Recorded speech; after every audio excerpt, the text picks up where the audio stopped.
How are we doing? I can see that the audio is coming through. Awesome.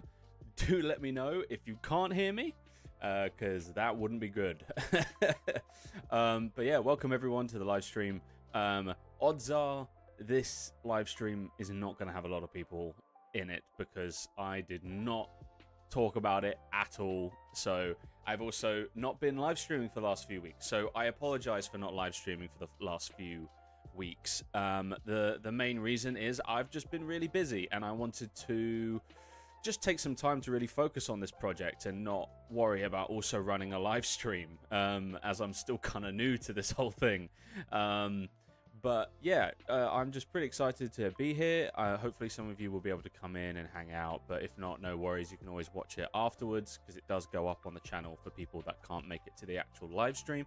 And basically today we're just going to dive in to finishing the Fears to Fathom short film that I've been working on. It took a lot longer than I thought, and that's not because it's like a difficult short film. It's just it's really tough running a YouTube channel and having a full-time job, guys. It is no joke, legit. Like, it's hard. Like, you know, I'm at work 9 till 6, and then, you know, I go to the gym, and then by the time I get home, it's somewhere between 8 and 9, depending on how long I'm at the gym. And so, like, I only have maybe 3 hours tops of work that I can put into a project before I got to start thinking about going to bed so that I actually have energy to do it all over again the next day. Consistency is key. And so what that's led to is just things are taking longer, and you know, and sometimes I'm just like really tired.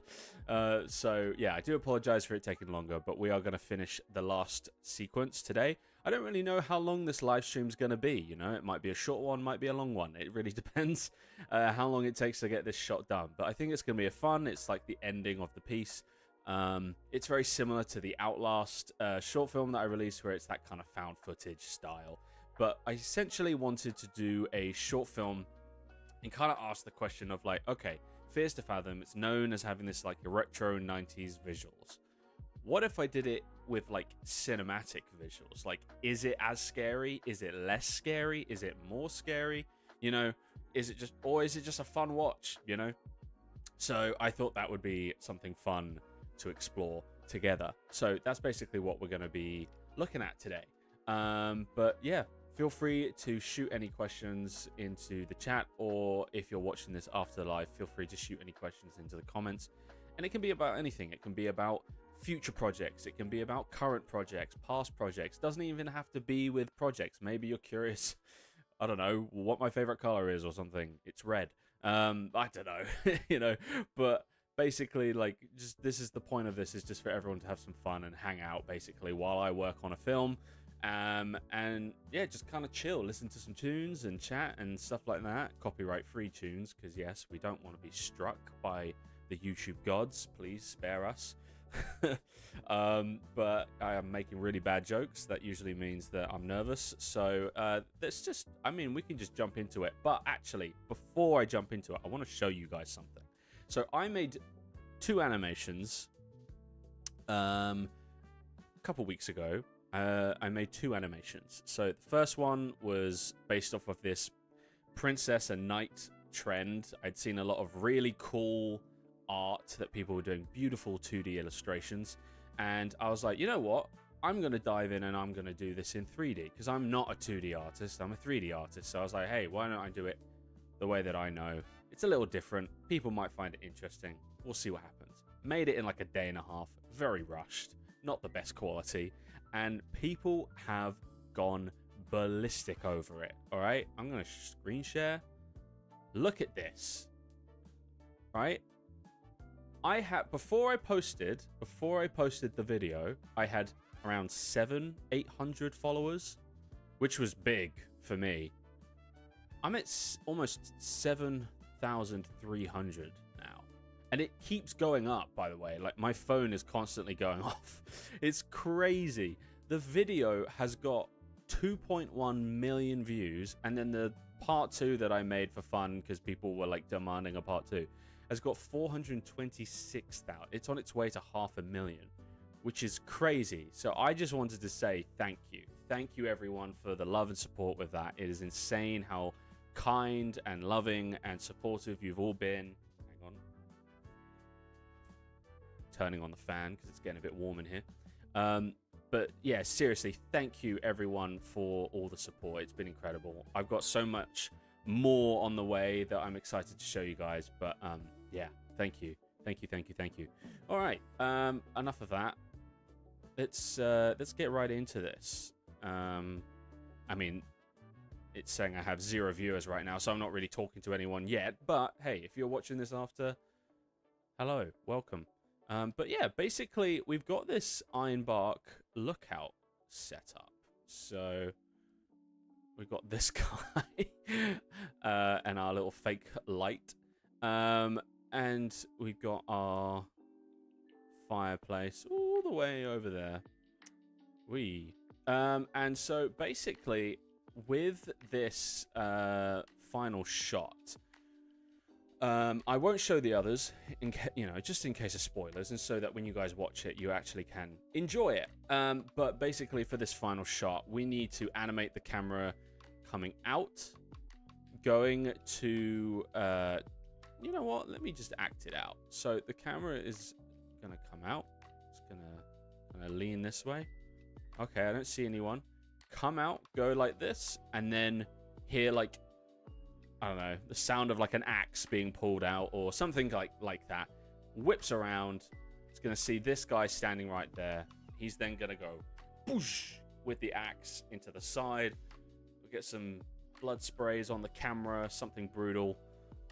It'll then get pulled out, and then the camera will fall to the ground and be kind of looking up like this. The guy will then stand over us, raise it, and then bring it down, and that will be the end. And so I've already recorded the motion capture. The motion capture is already recorded. So why don't we start with that? So actually, you know what? First off, I don't know why this scene is being very slow. I don't know. This is a scene that was like free 1 month, and I'm using it because it looks very similar to the Ironbark lookout.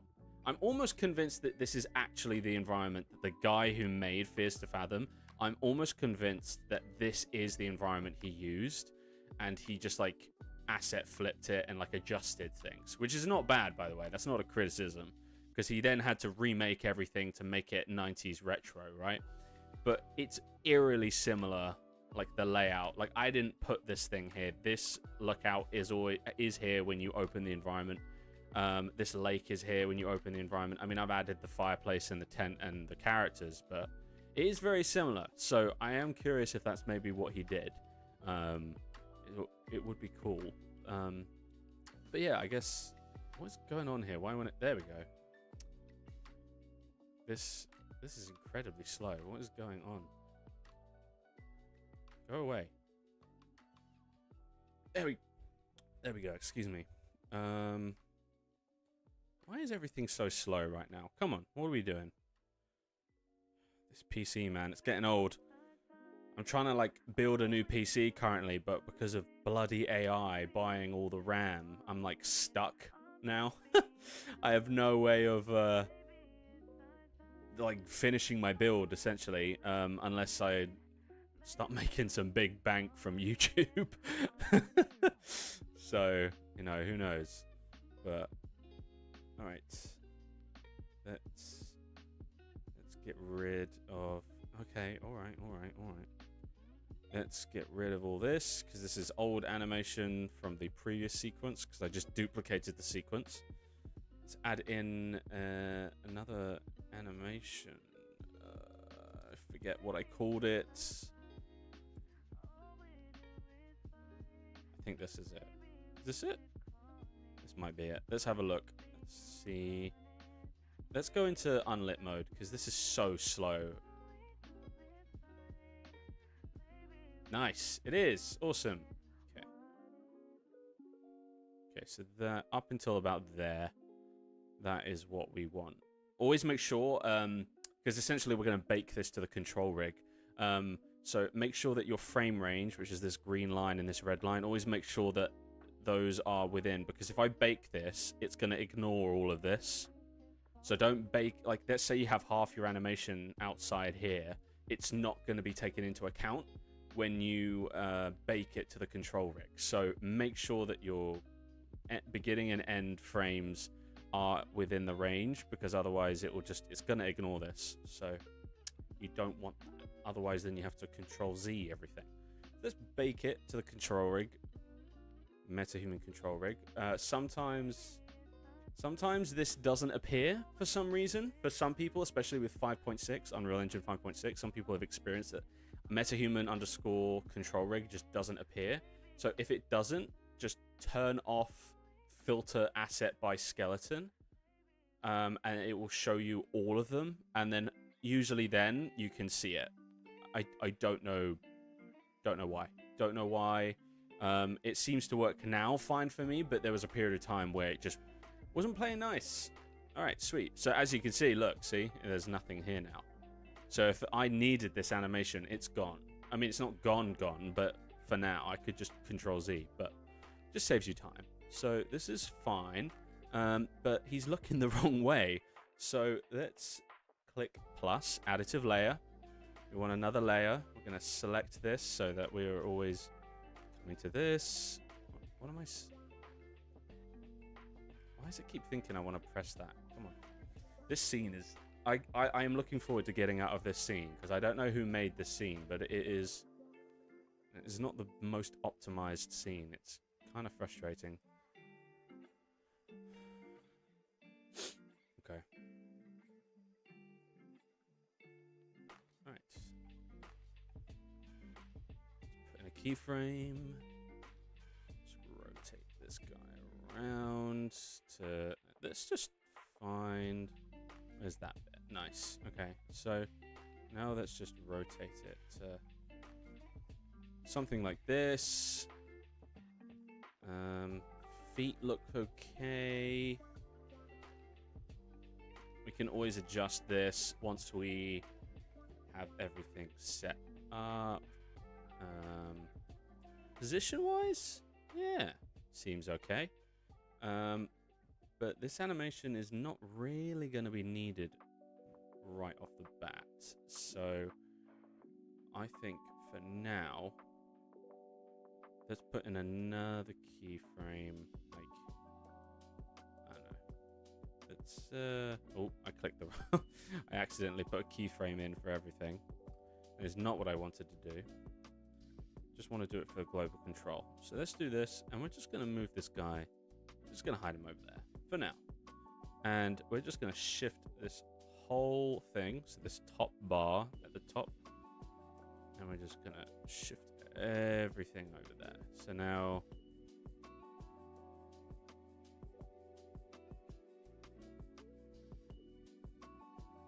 yeah,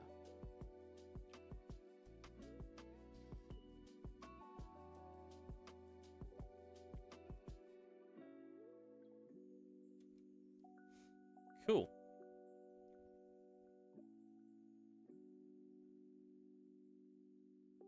Sweet. All right, let's find our camera.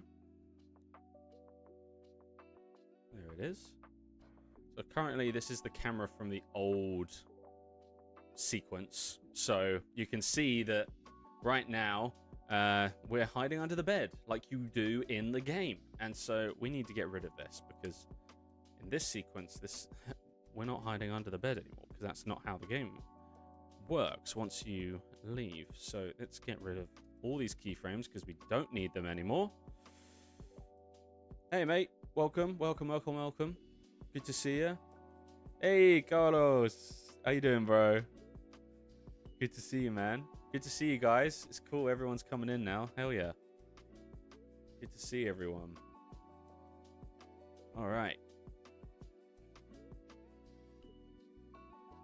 Hope you guys are doing well. Hope you guys are having a good Saturday, or, I mean, maybe some of you are ahead and it's late at night, or some of you are just starting your Saturday, but I hope you're having a good weekend.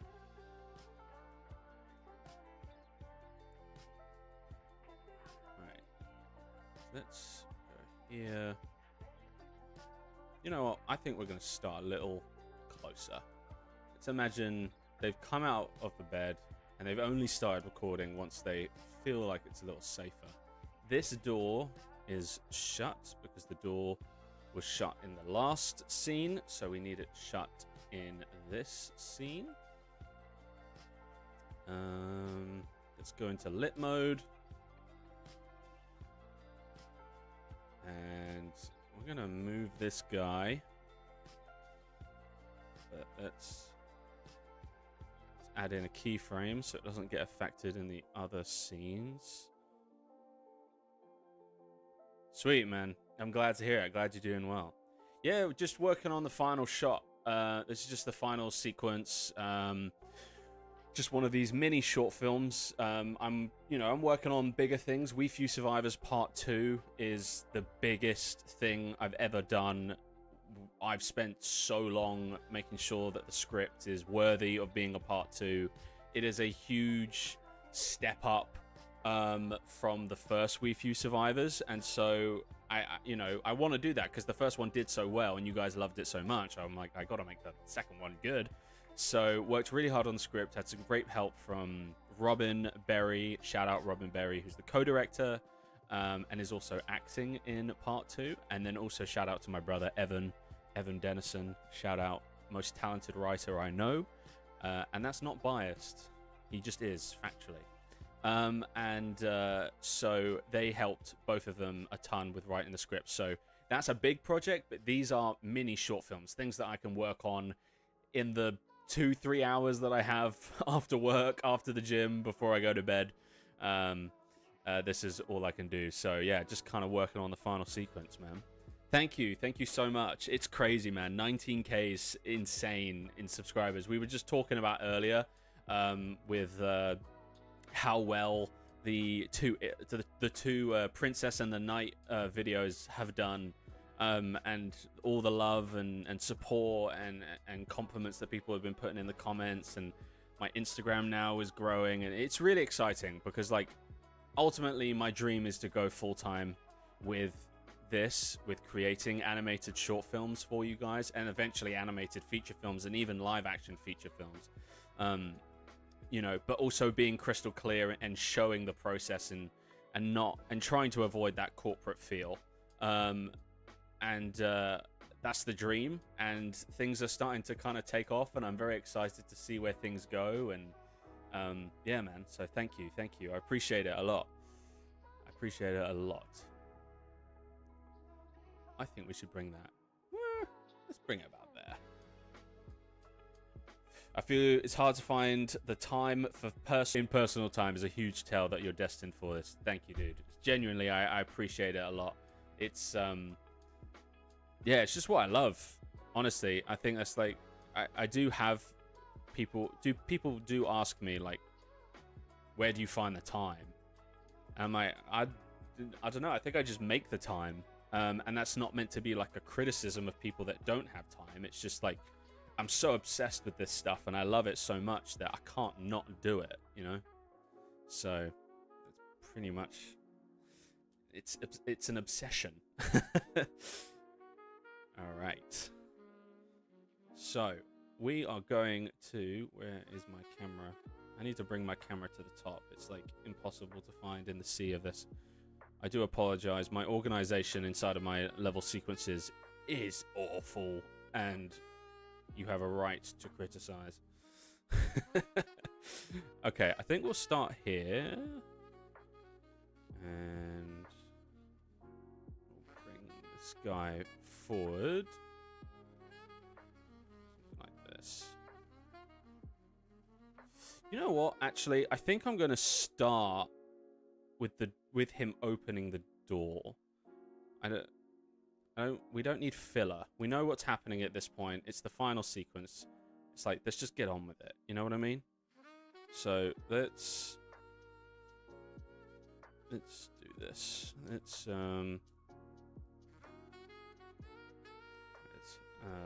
play on this. Why have I got 2 keyframes? Whoops.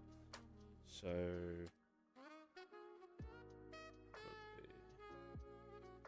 see. Okay. A little slower.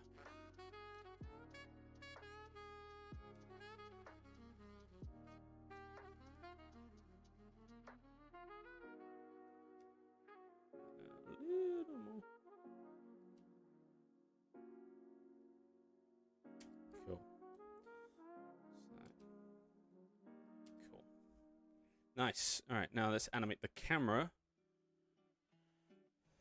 Now that we have that.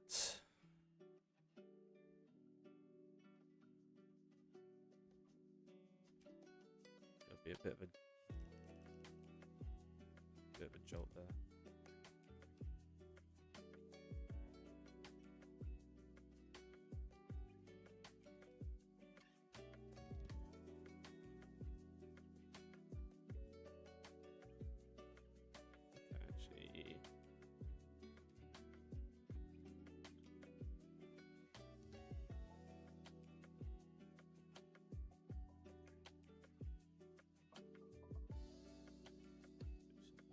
This.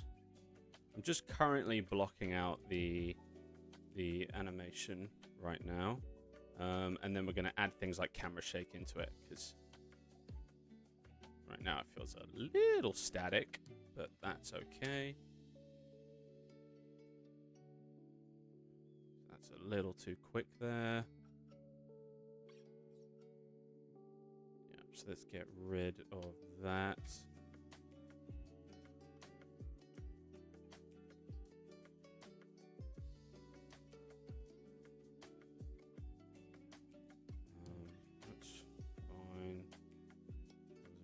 That's a little too quick.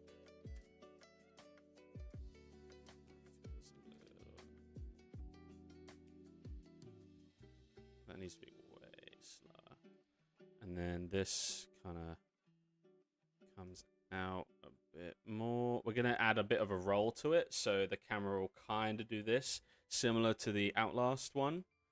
But this is just getting the basic block out right now.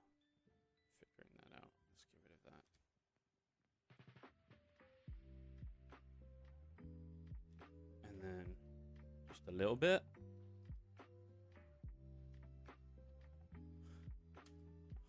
That scared me. I wasn't expecting. I forgot about him. I forgot about you. Okay, cool. All right. So at this point, I'm trying to do. Let's just do it like here and just see how that looks. That's a little too.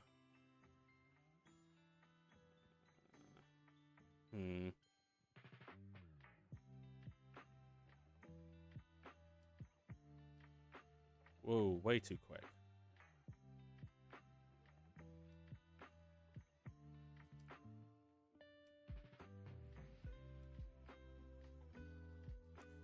And then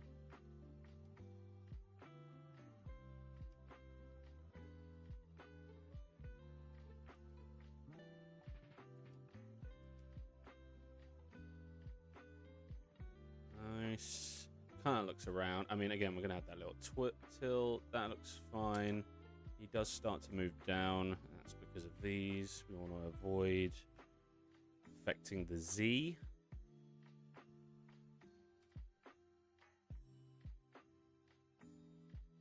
So we're trying to go for that like video game cutscene kind of vibe. Like, it's supposed to still feel like the Fears to Fathom game, but have a bit more of that cinematic feel. It's not meant to feel like the cinematic trailers, but we do want it to have a bit more of a cinematic feel. Cool. And then at that point, so at this point, this is where we hear the, I don't know, creak of wood, maybe a grunt or some heavy breathing.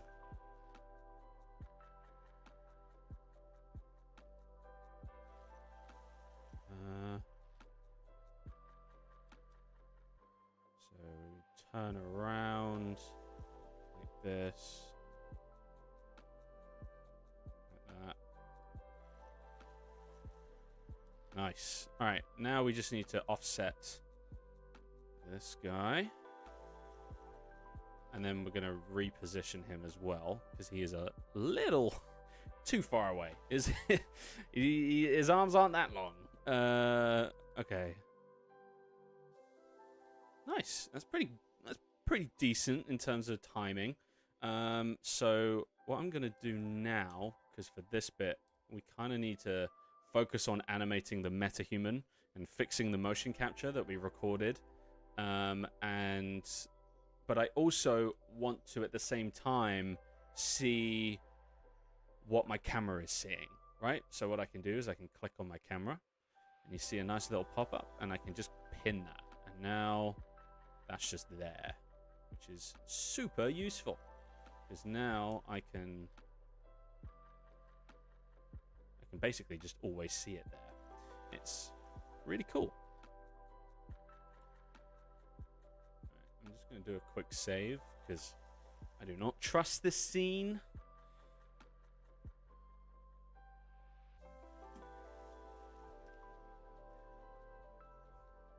But yeah, I'm hoping to get this thing out. Well, I'm going to be from the 23rd of December until the 5th of January. I'm going to be away seeing family for Christmas. So the plan is to get this thing out before then, probably sometime next week. I'm going to finish this sequence, and then I'm going to render everything out tomorrow. Once everything is rendered out, it's just sound design, basically. And then this thing out for you guys to all enjoy. So let's move this guy a little closer. He's a little further away.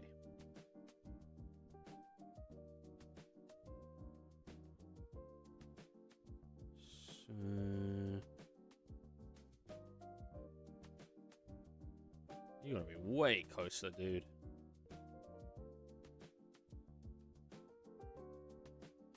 I am going to my parents' place in Kent. So basically, yeah, I think all my brothers are coming back down. So we're gonna be reunited, a big loud family again. But no, it's gonna be a good time. I'm really looking forward to it. I'm excited to see everyone, and not only to see everyone, but to see everyone for like a decent amount of time as well. I've been down a few times for birthdays and stuff, but it's usually only for like a day or two, so it will be good to really spend some time with them. It's going to be chaotic, 6 people back in the house again, 7 if you count the dog. So it's going to be a loud Christmas, but that's always the best kind, in my opinion. So yeah, just going down to Southeast Kent to revisit them and stuff. So yeah, it's going to be a good time. It'll be a lot of fun. Let's see. The issue here is because he's in all black, it's almost impossible to see him. So this is where we're going to use lighting to finesse the system. So let's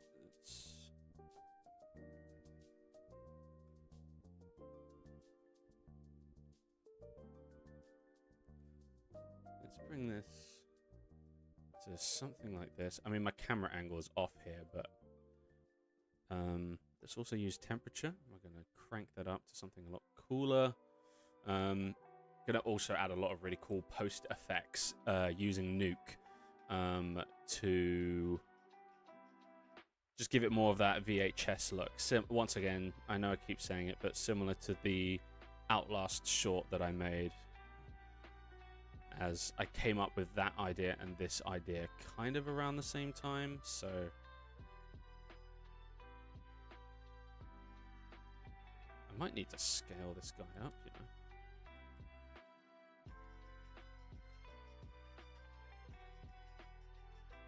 This needs to be quicker.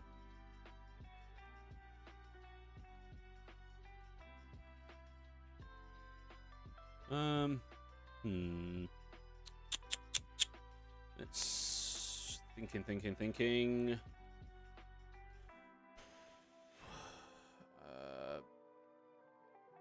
Yeah, let's bring this here. So and then I think we're gonna offset this. I think we need him to do it sooner. He's not doing it soon enough, And then I think I'm also gonna make it all happen a little quicker.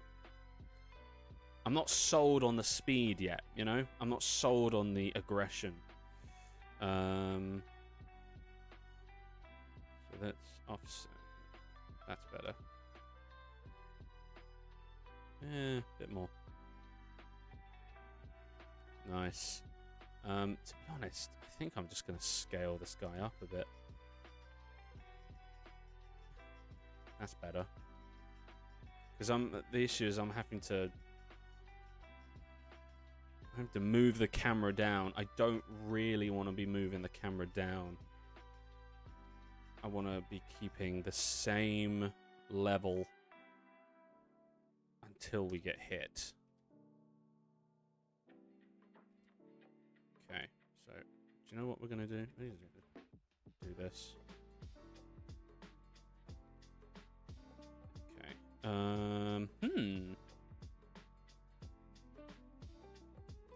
Let's reposition. Okay, that looks fine. But now you're too close, buddy. Too close.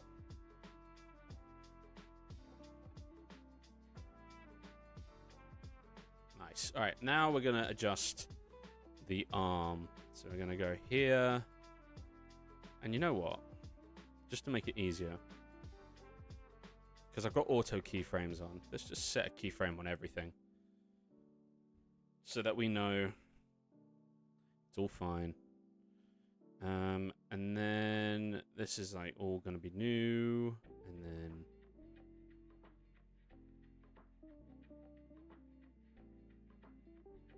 I think by there, we want it to be back to normal.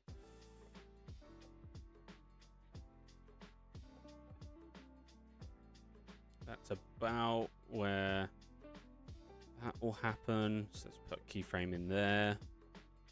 And then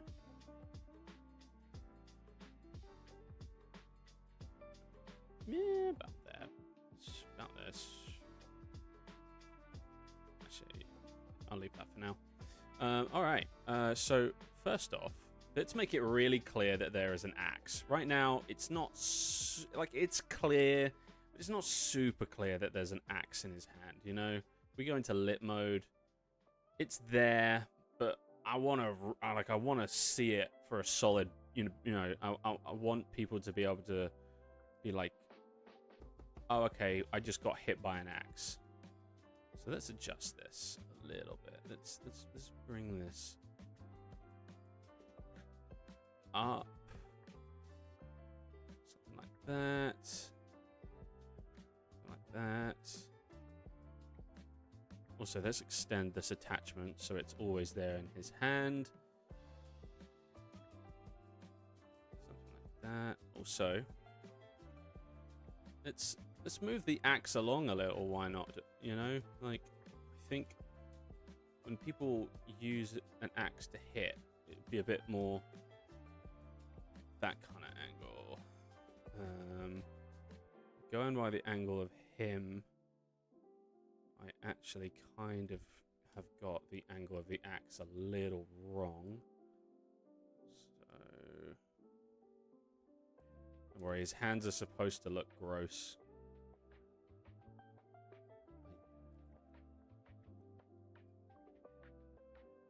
Nice. That's really clear. I'm not entirely happy with the lighting right now. It doesn't look great, so I'm going to adjust that. But this is what we've got currently. Also, the clothing is not casting shadow, and I think I know why. I think it's because it's currently not being read as two-sided. There's this very annoying thing inside of Unreal Engine where to optimize, it makes everything one-sided. So it can often mess with shadows because it's only going to render it on one end. Let's see. That's all fine. Mask. Need you to be two-sided as well. Let's see what happens.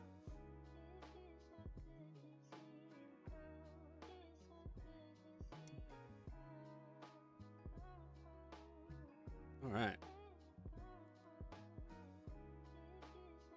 Cool. I'm not happy where he lands the axe though. So, boom. So we need to bring that up. So I want it to be clear that we just got embedded in the neck with an axe. Hypothetically, YouTube. You never know if they're listening.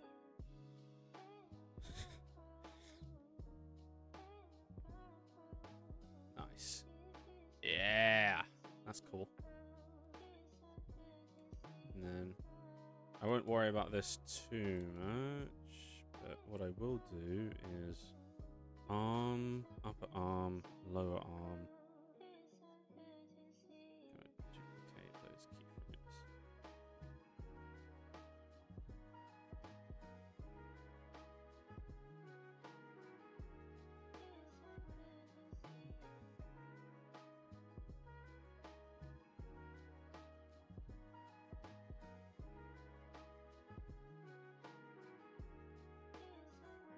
Cool. So that looks fine. Oh, that's a good. All right, gonna remove the volumetric scattering. If you saw there, if I increase this, it basically makes the light interact with my fog more. But the issue is then you can clearly tell that there is a light right here in your scene. So I often, if I'm trying to use hidden lights, I set that to 0. And then I also will massively reduce the intensity. So for example, right now this is far too intense. It doesn't feel... See, that's better. Even then, it feels a bit... To be honest, I might have it as one of those hidden lights that I only have on when you see the guy.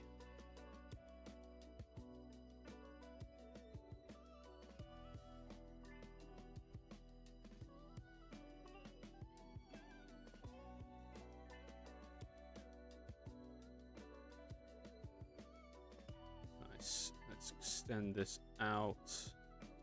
Essentially, he's then going to walk over. Alright, I'm going to turn off the mega lights on this because it's so damn stop flickering. Ugh. Mega lights can be so awesome for some things, and then, oh my days, bro, it just breaks in other things. I don't know what it is about this scene, but this scene that I got for free when it was free for the month once, it does not like mega lights. They flicker so much in this scene. If you don't know what mega lights are, it's essentially like nanite. I'm sure a lot of people have heard of nanite being talked about with Unreal Engine. If you haven't, it's just like a way to be able to have super high detail things in a scene without it affecting frame rate. And essentially mega lights is supposed to be the nanite for lights, where you can have thousands of lights in a scene and it's not gonna make your system chug. But it is not fixed yet because it is so flickery. Maybe I'm doing something wrong, who knows, but it certainly has its moments. You know what? Why don't we do this? Right.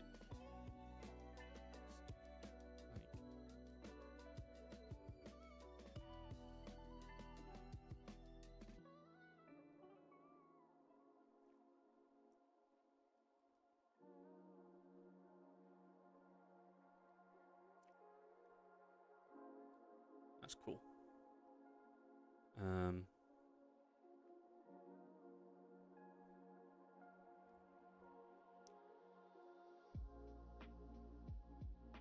One thing I will do is I'm going to increase the source radius. And what that's going to do, if you watch this shadow here, watch what happens. So on 0, it's quite sharp. And then as I increase it, it gets softer. So I like to just increase it so that you get just a bit more of a natural soft light, softbox, essentially. which can make things just a little nicer, you know? Okay, so let's go to the bit where, all right, so you raise it. Boom. Okay, that's the end. So let's bring our end frame to about there.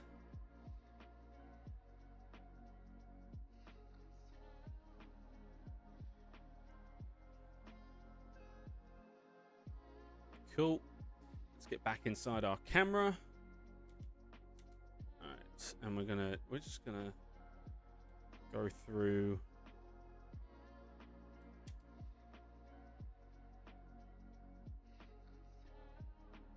And then when it hits, just gonna eat a keyframe right there. And then I think almost like a bit of a buckle, you know? And then a bit of a like aggressive rotation. Like he's embedded it so hard, it's like locked the head like that now. Boom, like that. And then, I mean, we'll add some additional, so it's like,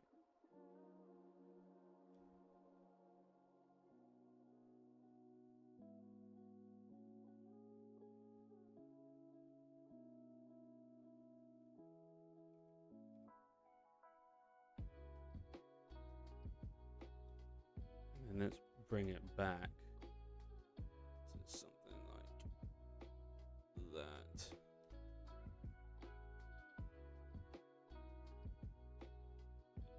And then as he goes to pull it out, I almost feel like I need to always, because now the axe is like essentially with us, whether we like it or not. So it's like we need to follow it, almost like it's attached. So like as he pulls, the body is gonna go with it. So it's like making sure. So when he goes like that and pulls it, we should have some like aggressive movement again. So let's find that keyframe. About there. Again, I just don't want to. There we go. And then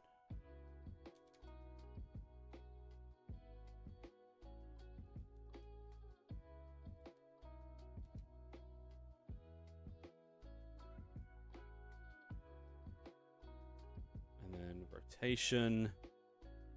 Let's roll it that way. So it's like, yeah, that kind of works. Roll.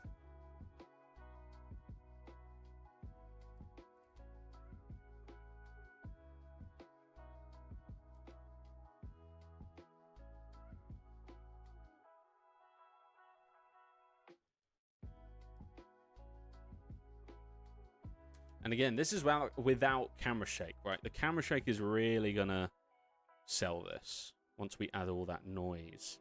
This is what I like to do is I like to try and get as close as possible to natural camera movement just through traditional keyframes.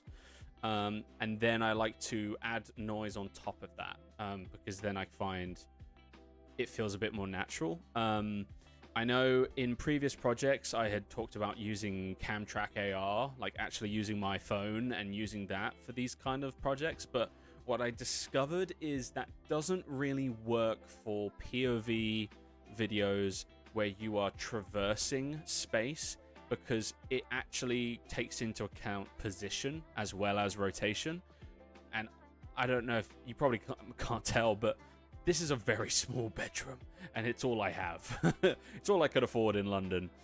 So I don't really have a lot of room to work with. So I have to fake stuff with like camera cuts. I can't do that when it's like this kind of thing where it's all POV and like you need to hide cuts with whips and stuff. So for me, I was like, okay, these projects I'm going to stick to this style of doing hand animation and then adding noise.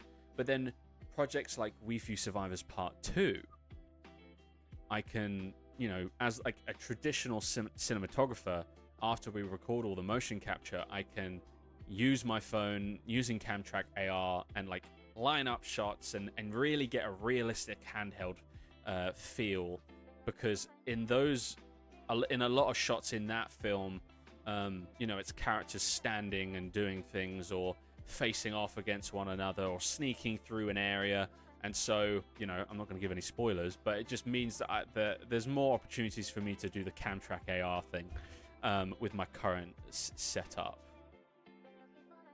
For POV shots, I actually use the Rococo suit and treat my head like the camera and just parent the camera to my head.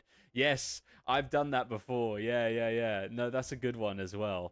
And again, it's like, if I had a bigger space, I would absolutely do that for these kind of projects, because I think that would work. That would be so cool, because then in the POV video, I could show the body as well of this person. Right? It wouldn't just be a camera. I could actually maybe design from the neck down some sort of character, which would be fun, and make it feel far more immersive.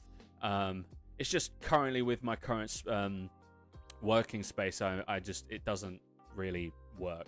I guess it is bad. I probably have 8 feet of walking. 8 to 10 feet of walking, something between that range.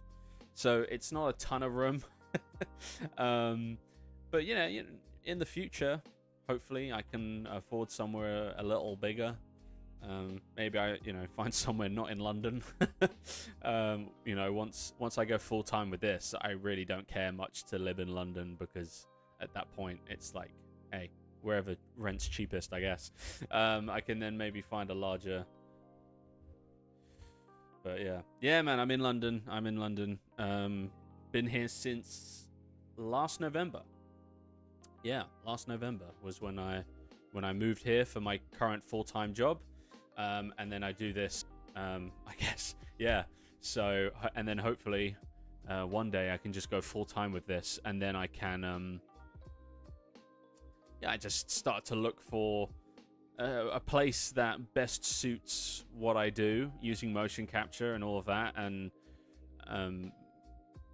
not, you know, because it's all online on YouTube, you know, it doesn't matter. You don't need to be in London to do that kind of stuff. So, you know, if I need to go a bit further out, I'll do it, you know. So yeah, it's interesting. Whereabouts in London are you, mate?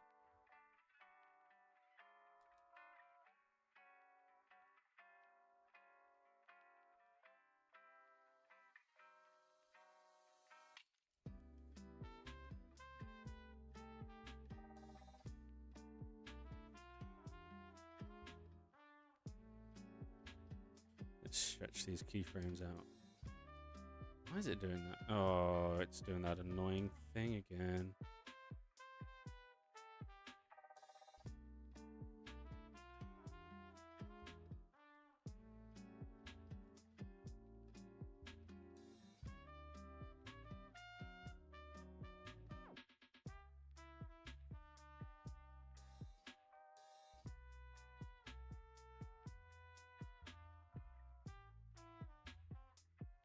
Hey, man, how you doing?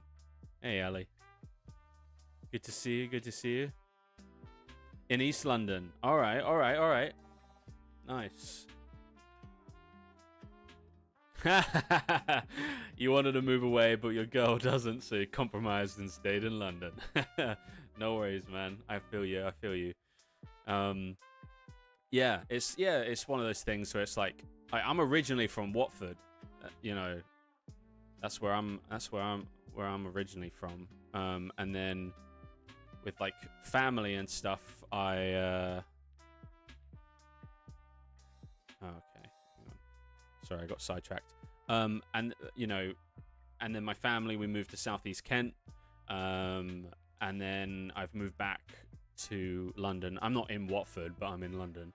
And so that's cool. Yeah.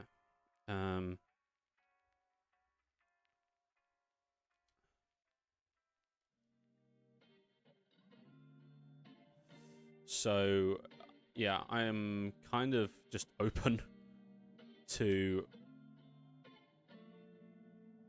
seeing wherever the wind takes me, you know? Doing good, working on my own projects on your other screen. Nice. Nice. That's good to hear. Awesome. It'd be cool to see the final product. That does not look very good right now, so let's play around with this a little bit. Once again, we need to add a bit more.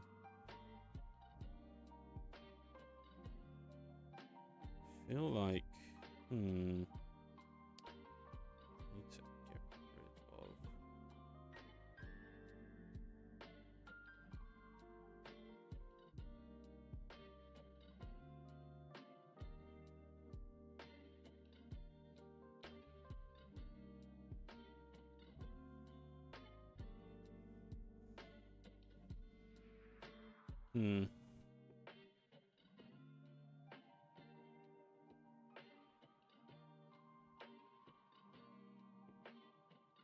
What's Fears to Fathom about without spoiling it?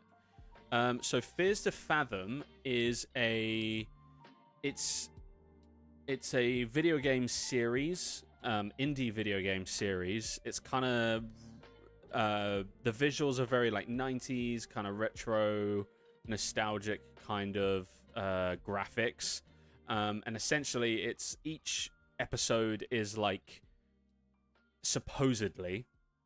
I don't know how.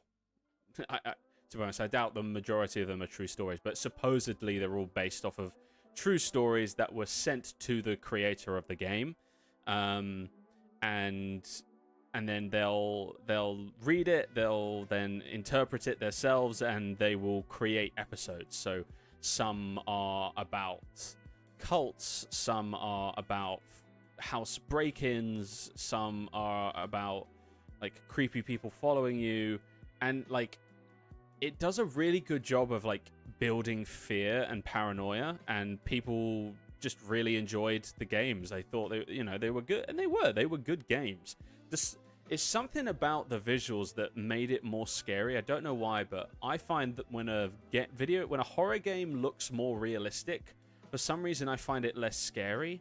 I don't know why, but when it comes to video games, that like 90s or like early 2000s kind of visuals, I don't know, maybe it's just biased because like that was the kind of visuals that like the majority of games had when I played them, but there's something just a little more scary about it because it's like a bit more of a, I don't know, ethereal, dreamlike feel to it almost.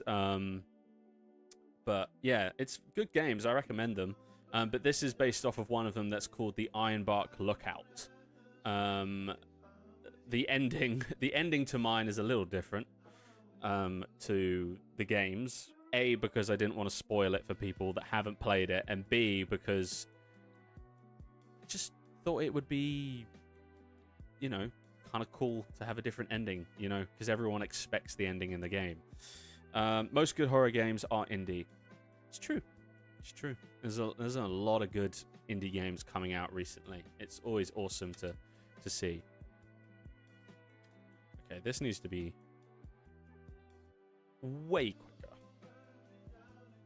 So let's solve this, eh? Let's solve this. Because once again, I'll be adding noise on top.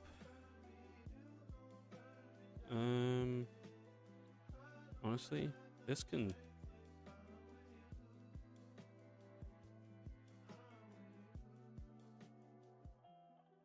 Oh, actually, you know what? I could put a keyframe there.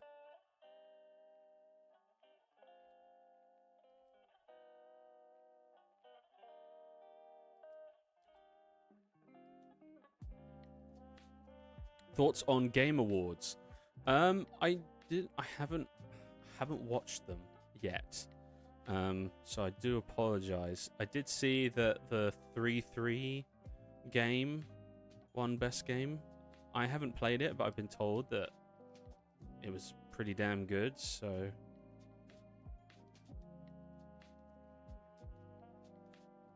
Who won the indie one? I know that the guys who made Peak were making a lot of memes about how they didn't win. That were kind of funny. It was like Bing Bong with a bottle of whiskey in the shower. So I know there was a lot of memes going around, but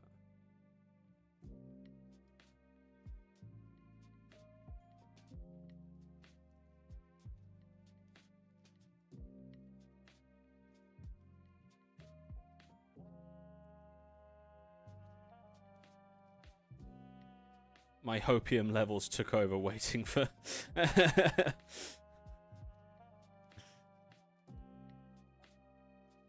yeah. I saw there was that, what was that new game, the Old Republic game that got announced? People were going crazy for that. Because I know people are desperate for a good Star Wars game. Because what was that one that not recently came out, but the last Star Wars game that came out, the Outlaws one, and people were just like, this is not it. So hopefully this next one is going to be good. 331 everything. Oh, it was a bit much. They basically got all the awards. I see. It was a bit of a landslide kind of thing. Yeah, I mean, the way, funnily enough, the way I heard about that game wasn't actually through gameplay, but it was through the behind the scenes where I saw the actors using XN suits and using iPhones for face mocap. And I was like, hell yeah, like, you know, to spend $1 million on a mocap volume like the Avatar movies. I thought that was very cool. And I always love a good bit of mocap BTS and all that stuff. It's always cool seeing the side by side. So that was how I heard of it, and then I just got a lot of people telling me how good of a game it was. I never played it myself. To be honest, a lot of the games I've been playing are like kind of just brain rot multiplayer games, because for me, games is more of a thing of like, I either want to play a game that feels like a movie, or I want to play games where I can be stupid with my mates and like troll them and mess with them and get them killed and stuff like that, and just have a laugh together. But I have been told that 33 is pretty incredible. They won Best Indie since they are a small production. Really? Wow. Because they're a small production. Wow. Didn't feel like an indie game. All the stuff I was seeing. My opinion, Peak should have won since it took over the internet for a good few months. Yeah. That or Peak. No, sorry. That or Repo. Cough, cough, Last of Us. Yeah, exactly. Games that feel like movies. The Last of Us, which is pretty much all I play. I actually recently finished playing the first game again. Because I'm working on We Few Survivors Part 2. And I was like, I don't know. I'd gotten to a point with the script where I was like, okay, I need to spend some time back in that world to make sure that this script aligns with the world. Because sometimes you can get too obsessed with a script and forget what the aim is. So I was like, okay, I need a refresher. I need to play the game again. I've played it so many times, but yeah, I was like, yeah, let's play it again. So I played it again, and sure enough, there were a few things theme-wise and atmosphere-wise that I had put in the script that didn't feel like the world of The Last of Us, and I want to make sure I'm really loyal to it in terms of like the feel and the message of it. So yeah, there was like a lot of really cool moments, atmospheric and visuals and graphics and animation and even little quirks and stuff that I was like, oh, that would be cool. And so ultimately benefited the script. Last of Us is my favorite. You have Ellie's tattoo. That's sick. It is a cool tattoo. I don't blame you. It is a pretty cool tattoo.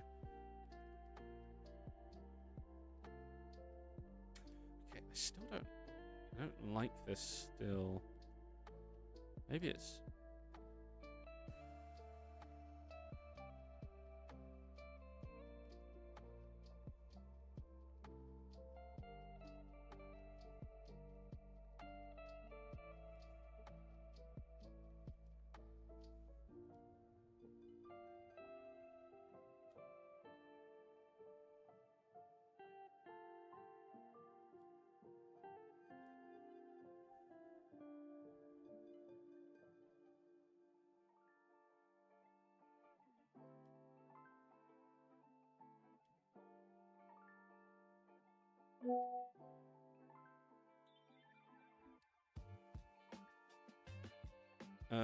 What motion capture do you use? And oh, it's Ellie's tattoo, but the firefly sign instead of her mouth. I didn't want to copy it fully. Oh, that's cool. Nice little bit of, like, interpretation, artist interpretation. Sick. I love that. That's so cool. Nice. Hell yeah. Oh, did I just lose? Oh, did I just lose everyone? Apparently, it just said reconnecting. Do let me know if I just disappeared or not. It says I'm live still, so do let me know if something went wrong. But yeah, so the beauty of motion capture acting is that if you get tattoos, doesn't matter, right? You know how that a lot of actors are like, oh, you can't get tattoos, because once you get tattoos, you can only play... I'm still live? Okay, phew. I got a notification that it was reconnecting, and I was like, oh no! I thought I had disconnected, so thank you. But yeah, like, I remember when I was in acting and you'll hear every now and then it just buffers and we miss maybe like 2-3 seconds. Oh, that is my Wi-Fi probably. Maybe someone is downloading something in the house. My Wi-Fi in this place is terrible. That is another thing where it's like, once I move, you know, I haven't found any place to move because I can't afford it, but once I can, oh, first thing I'm doing, Wi-Fi, good Wi-Fi, because it is not good. All right, it's not that often. Phew. That is a relief. But yeah, so when I was in acting and I was really starting to take it seriously, I was told, like, oh, you can't have tattoos. If you get tattoos, you're only going to have to play characters that have tattoos. But with motion capture acting, you can do whatever the hell you want, really, because it's a mocap suit. So you're playing a touch because as long as you can do the voice and the physicality, doesn't matter what you look like. You can play any character. So it's very exciting. So yeah, I hope to be able to do more of that stuff in the future, as well as with directing. And then someone asked... what motion capture do you use? So I use Rococo. Shout out Rococo. Their stuff is really awesome. It is definitely some of the most... I mean, motion capture suits are motion capture suits. They are pricey, regardless. But Rococo really allows you to, like, indie creators like myself, to be able to do stuff and not break the bank, which is so... awesome. So I've been using their stuff since for about 4 or 5 months into my YouTube career. When I started taking this seriously, I got the suits through a good friend a friend of a friend who saw what I was doing and invested and bought the suits for me and sent them to me. So shout out Daniel for helping me get those suits. Those have been the ones I've used. But with some of the bigger projects I've been working on, I have been using Vicon combined with Rococo. So for example, We Few Survivors, if you look at the BTS, the body mocap, I'm using Vicon, which is really good. And then for gloves, I use Rococo because they're just solid. Like, the Vicon sensors on the fingers often break because it will, like, sometimes mistake your ring finger for your index finger, and you can end up getting this, and it just looks weird. So I'm like, keep it simple, just use Rococo. And then, you know, because that's just all the sensors are in the glove, and you don't have to worry, and it's consistent, and it's really good. So we'll be doing that again with the second We Few Survivors. And we will also be using the facial rigs from Rococo for the facial mocap. So it's going to be a combination of the two. And, I mean, I have them right here next to me. I won't pull them out because I've still got them in their boxes. But actually very graciously sent me some additional head rigs for the shoot of We Few Survivors Part 2. So that we can record up to 4 people's facial motion capture at the same time. It's going to be a game changer. So... yeah, we're not playing around with We Few Survivors Part 2, guys. It is going to be the biggest, biggest, bar none, that has ever come out on my channel. I think people are going to really enjoy it. Maybe they won't, you know, maybe this will all come crashing down. Who knows? But I think you'll enjoy it. But yeah, no, I'm glad that the buffering isn't too crazy. Hi, I really like your work. Thank you, mate. I appreciate it. If someone wants to learn 3D along with framing, camera work, and video editing, how long do you think it would take to reach your level? It's a good question. I mean, I guess it just depends on... You can't hear me. Can you guys hear me? I can hear audio okay. Am I buffering again? Oh no. Mike, reload your browser then. I mean, if you can't hear me. Yeah, okay. But yeah, I've been doing visual effects since I was 18. I'm 24 now. So yeah, I've been doing it for 6 years. However, 3 of those 6 years was like uni, and it was ruined. Okay, good. All right, cool. No worries. Those 3 years of uni were ruined by COVID. I basically learned about a year's worth, maybe even less than a year's worth of VFX in those 3 years. And it wasn't necessarily the uni, although the uni was definitely pretty disorganized. But oh my days, COVID just ruined it completely. So there was like, yeah, it was just like a kind of, you know, here we go. And so I would say 99% of what I know I learned through YouTube videos, and that was about 6 months away from graduating in 2022. So beginning of 2022 is when I really started taking it seriously, learning through YouTube videos, watching tutorials, making little mini projects, and then eventually I got confident enough where I started making stuff and posting it. And that all started with Jedi Master 1, where I used this like really sketchy video to mocap. It was one of like the first ever video to mocap technologies ever made. It was really old, really bad, but it was like one of the first ones I ever used, and I used it to do all the mocap in Jedi Master Part 1. And then also I made like a trailer for a big film that I'm still working on the script, because it's basically, I want to get better at visual effects before I do that one, because it's like it's a personal project that really means a lot to me, and I want to make sure it looks good. Dark World.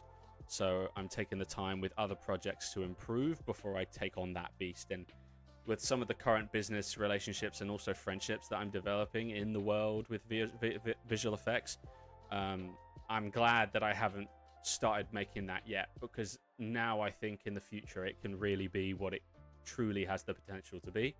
But yeah, I would say to get to my level, it depends how much time you spend, really. But I would just recommend starting with YouTube. Start with YouTube videos, YouTube tutorials, Unreal Sensei if you want to learn Unreal Engine. There's Blender Guru, Ducky 3D if you want to learn Blender. There's tons of tutorials for like DaVinci Resolve for editing. There's a free version of DaVinci that you can get. There's tons of tutorials for that.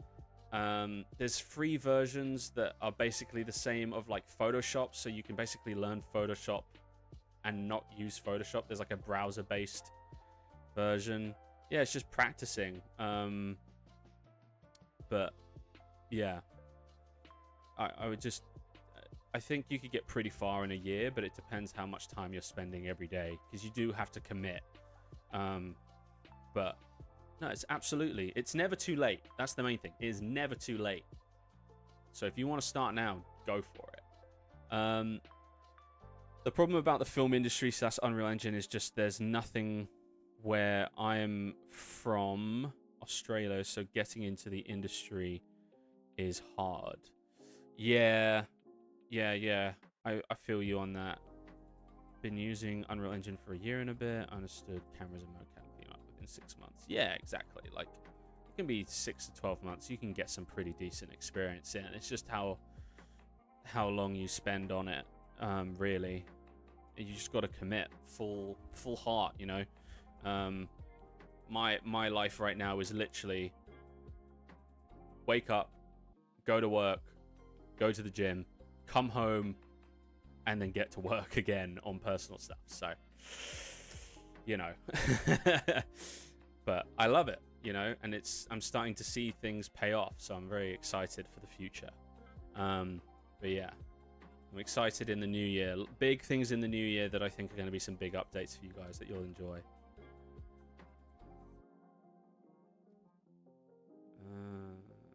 Okay.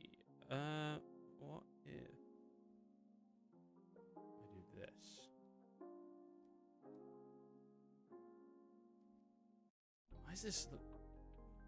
It still feels way too slow. This needs to be way quicker.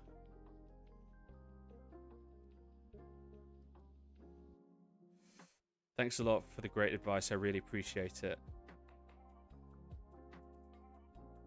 No worries. I am happy to help. Happy to answer questions, whether that's projects or, I don't know, future projects. Maybe you guys are curious about future projects I'm working on, past ones.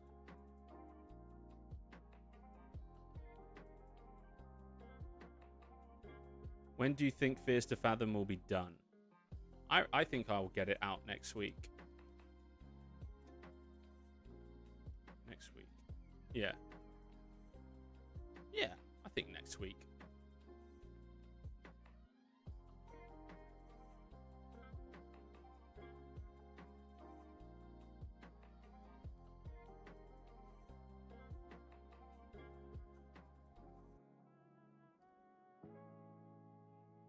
I just gotta get the sound design. Gonna render everything tomorrow.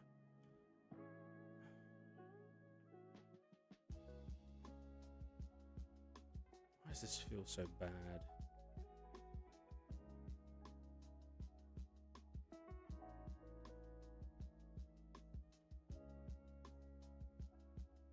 It's not good, is it? It's really not good.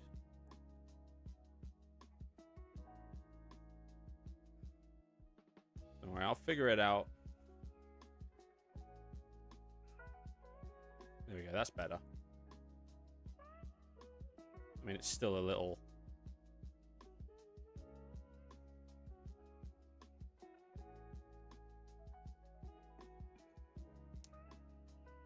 Still a little meh, but...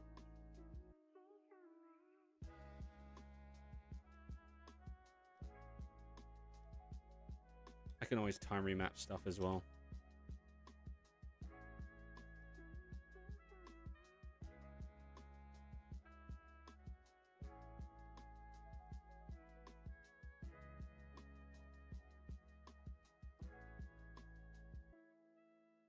Okay, that's better.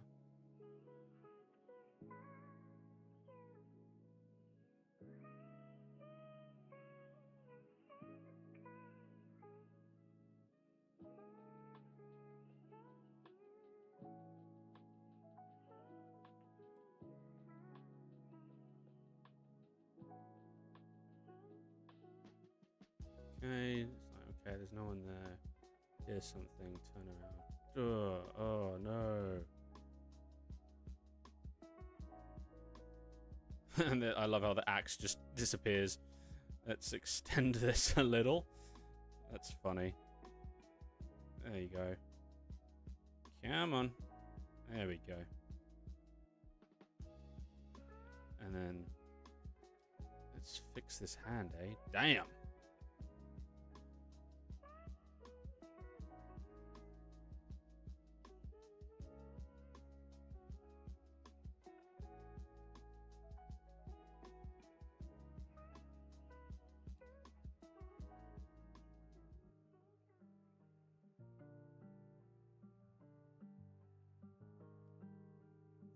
So this is now...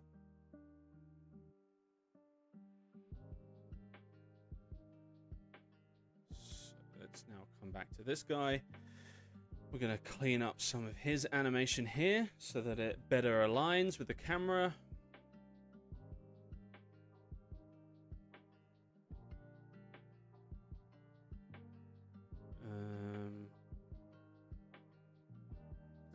here, and another keyframe.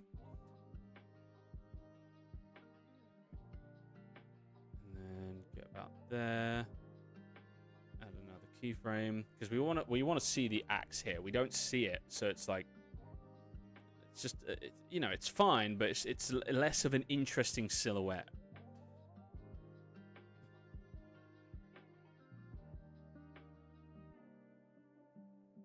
Do I ever work in sequence of curves? Not a ton, to be honest. Yeah, not a ton. Sometimes.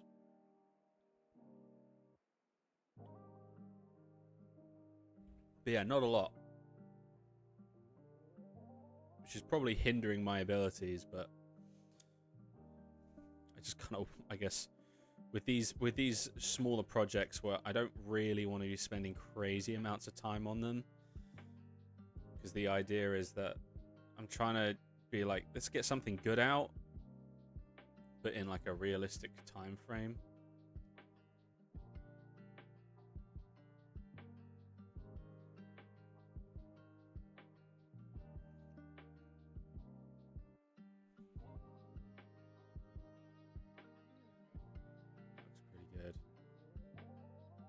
Here, okay, so this is another situation where we need to go into unlit mode, find our camera, pin it, and then select this. Where is our axe? There it is.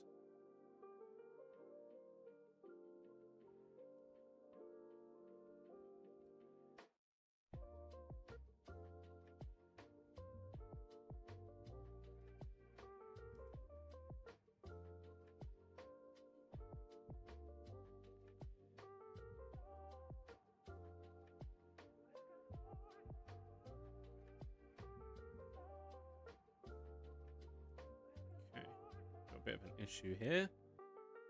Bloody thing clips through the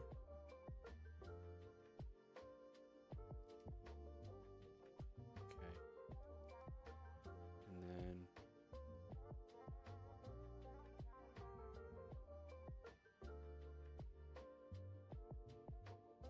do something like that.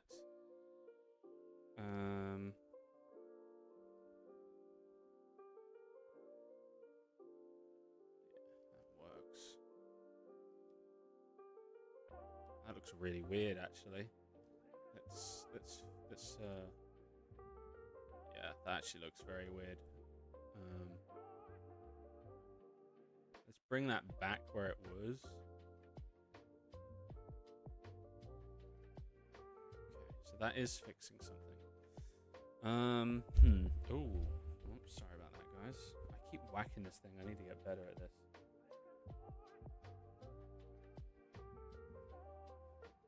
Hang on 1 second. Just getting a quick message from my brother. 1 second, guys. Family thing. Give me a sec.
Okay, sorry about that. Just messaging my brother, trying to line up timings on the 23rd when we take the train back down for family time with Christmas and everything.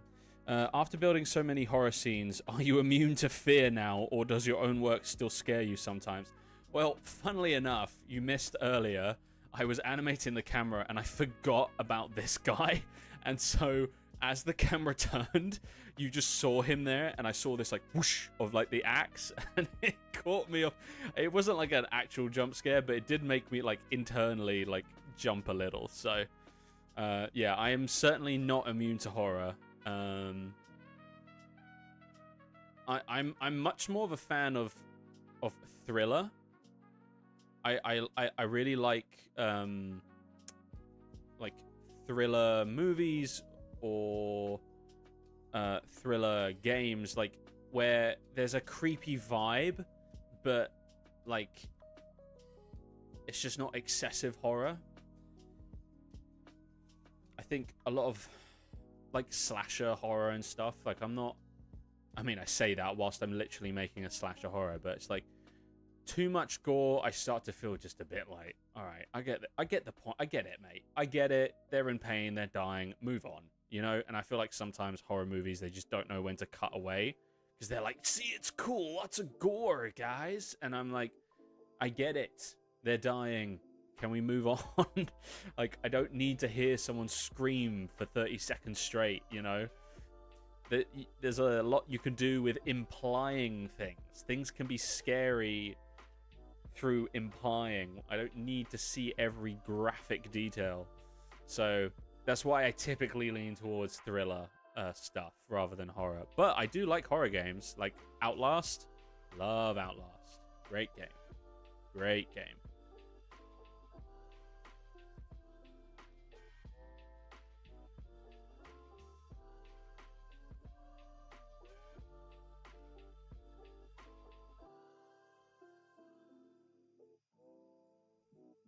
Nice. That kind of works. Let's just make sure I have... Oh, look at that, guys. Hand clips through the thing. We don't want that. So let's go to about where it happens. And let's fix that, eh? Let's fix that.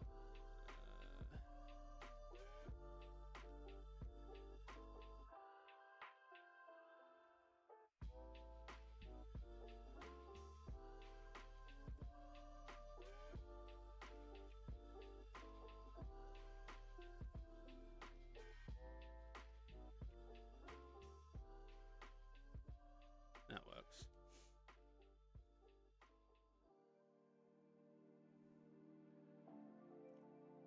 Cool. So let's see this again.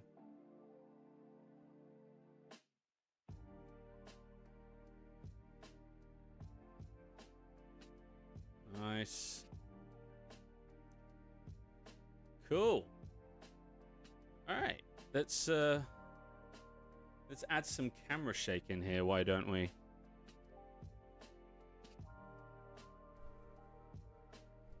Let's get some extra realism going. And then we're going to add some blood splats, baby. I have some pretty cool effects for Unreal Engine with some cool blood splats. So we can use them a little here. And then also in Nuke, I'm going to composite some like blood to go on the screen when the axe goes in. Give it a bit more of a graphic feel, if you get it. All right. What am I doing? Oh yeah, I'm trying to find camera shake. That's what I'm doing. There we go. Handheld. Those are the ones I need.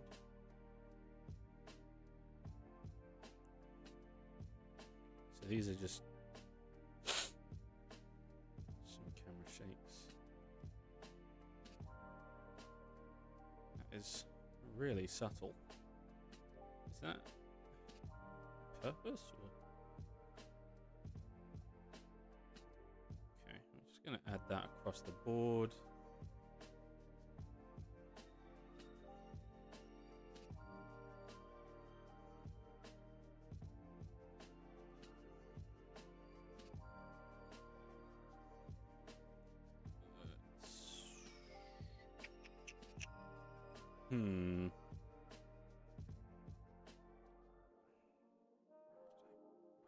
put the other ones.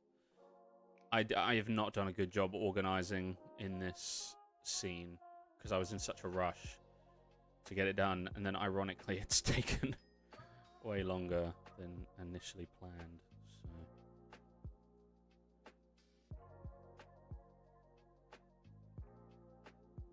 just gonna adjust the blending out time so that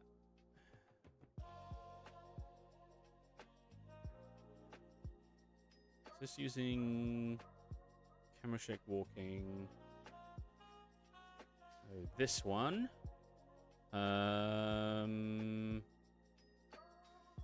Amplitude, frequency. Let's do 0.5 on the frequency.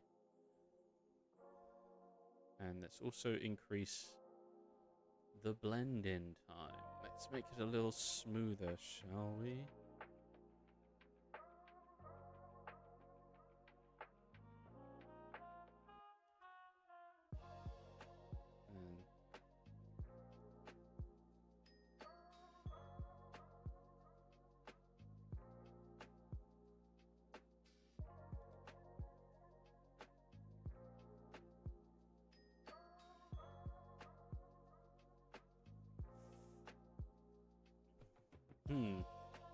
Here's a bit more. Let's add this one, because I know this one. No, not this one. Sorry.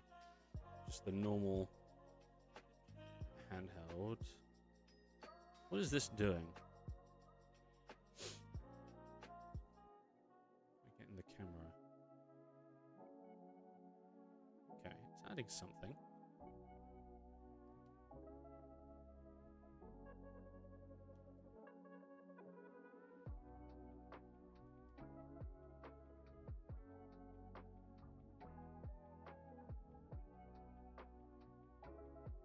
Good. Now, one thing I wanted to do, because I did say it earlier, and I haven't done it, is here.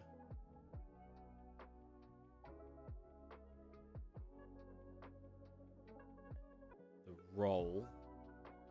So I want to add a keyframe here, the roll.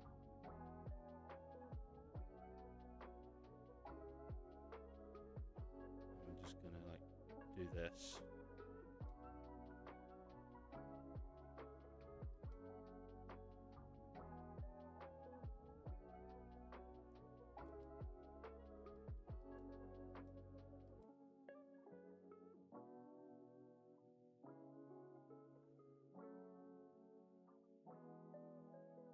Nice. Cool. Now, another thing is here. This guy doesn't look at the camera, so we go here and then look, he's not even looking at us at that point. So let's adjust his animation a little more, because I didn't when I did the performance, because this is me in my mocap suit. I wasn't sure exactly what the character would be doing, as in the camera character. So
works.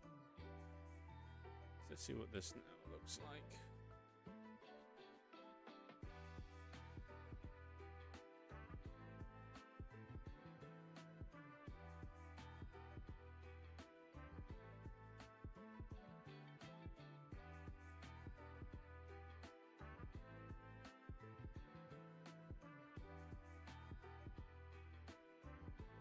Cool.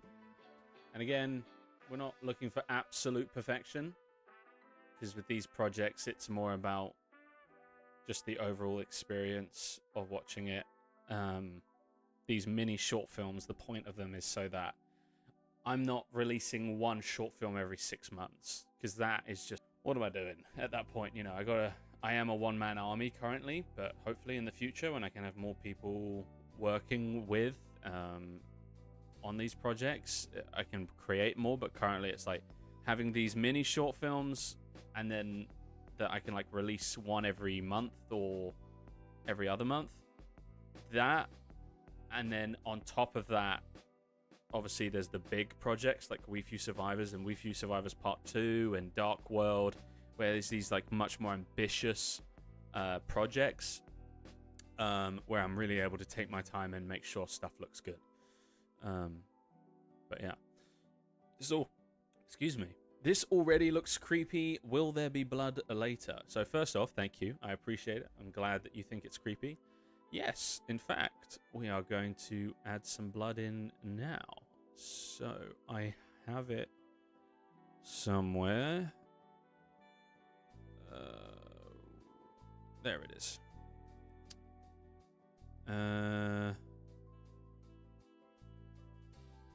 We got a lot of cool stuff. What is this? There's been an update. It's a lot of Niagara systems. I just want to see what this looks like. Oh, it's just a constant spray. Why is this so far over? Giving me anxiety. Okay, that's not what we want. We want to hit. So we're going to go with this one. Bullet hit. No, we don't want a bullet hit. We want, let's go with this. Slash low.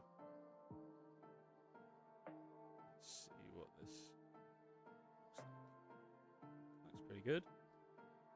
Let's see what this looks like. If it doesn't look great, we can always make it bigger. So let's go back to where it happens, which is here. And then we'll just drag this in.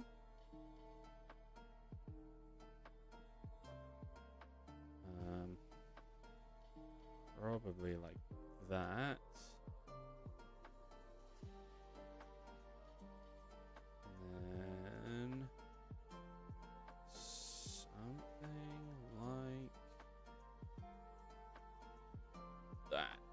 Nice.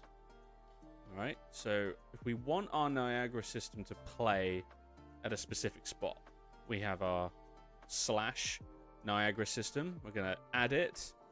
We're then going to click this plus and select the Niagara component. Then we're going to click plus here, and you're going to see the Niagara system life cycle track. And what that does is basically where that red starts, that's where it's going to happen. It's a bit late. And now that's a bit soon.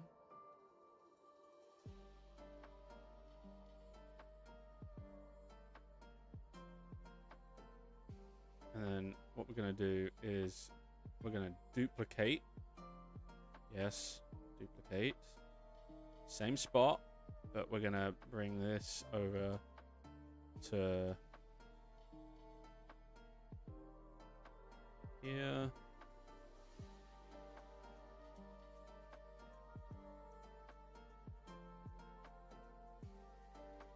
And we're also gonna adjust where it is because we want it to come out of where the axe is embedded.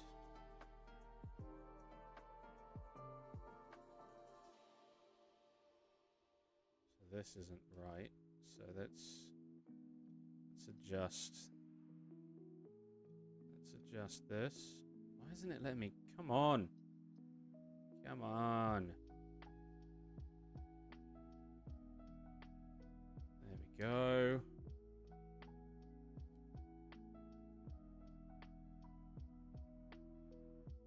There you go.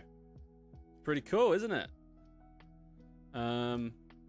To be honest, this one feels a little hidden.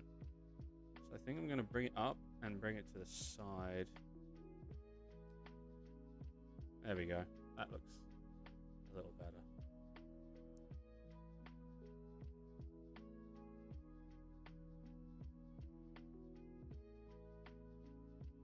And then obviously there, it will just cut.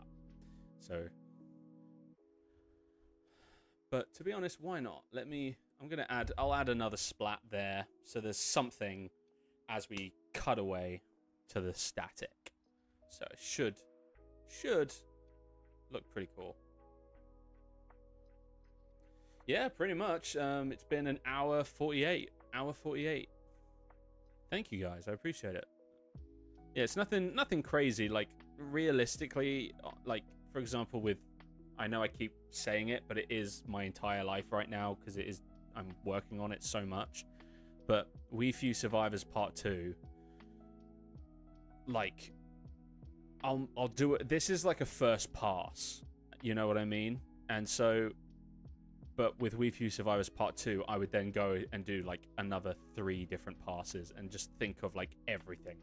How can this be improved? How can this be made better? And just like play with everything basically. So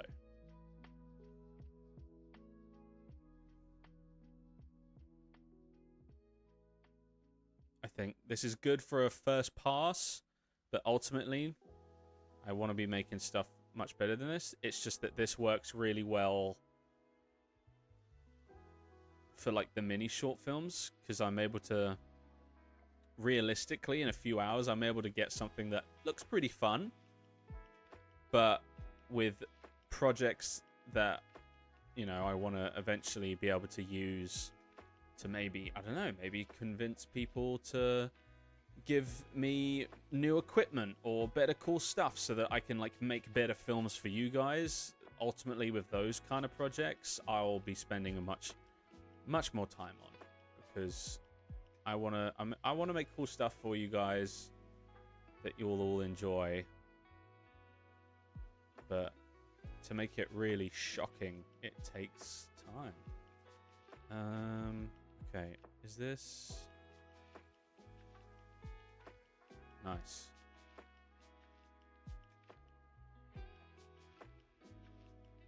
Because it will literally cut to black the moment that the axe hits. So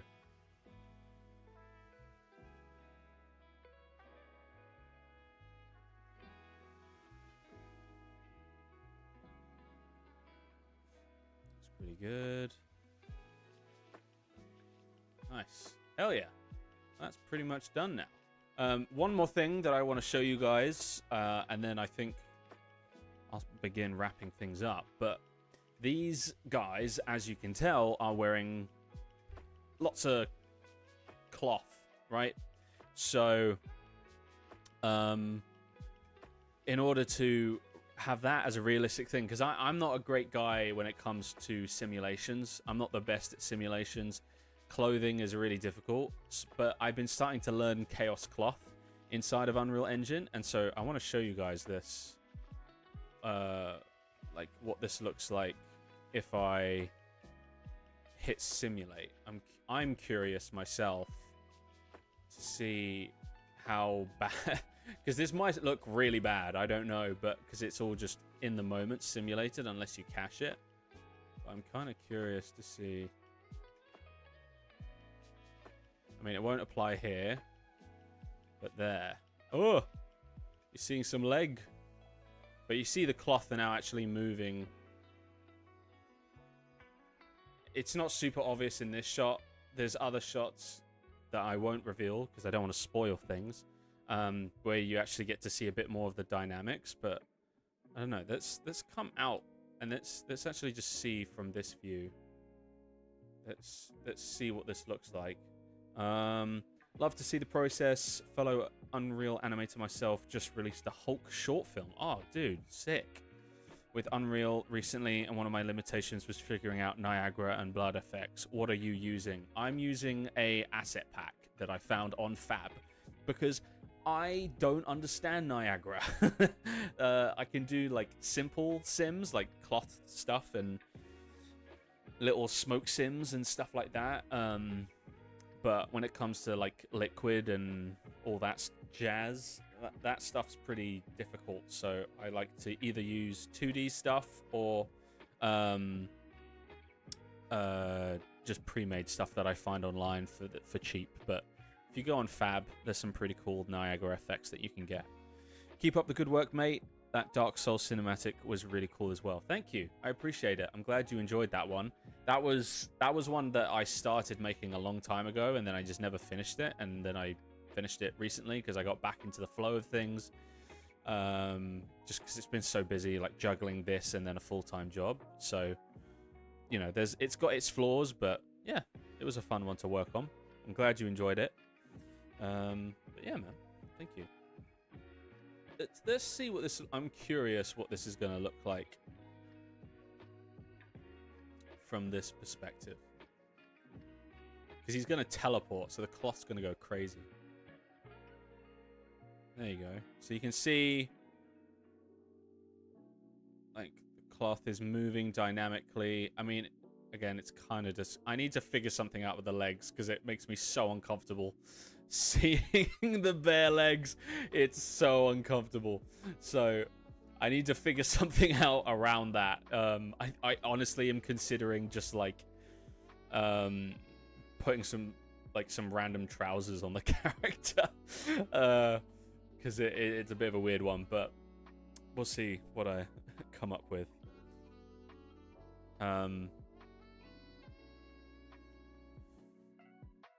But yeah, Ali brings up a good point.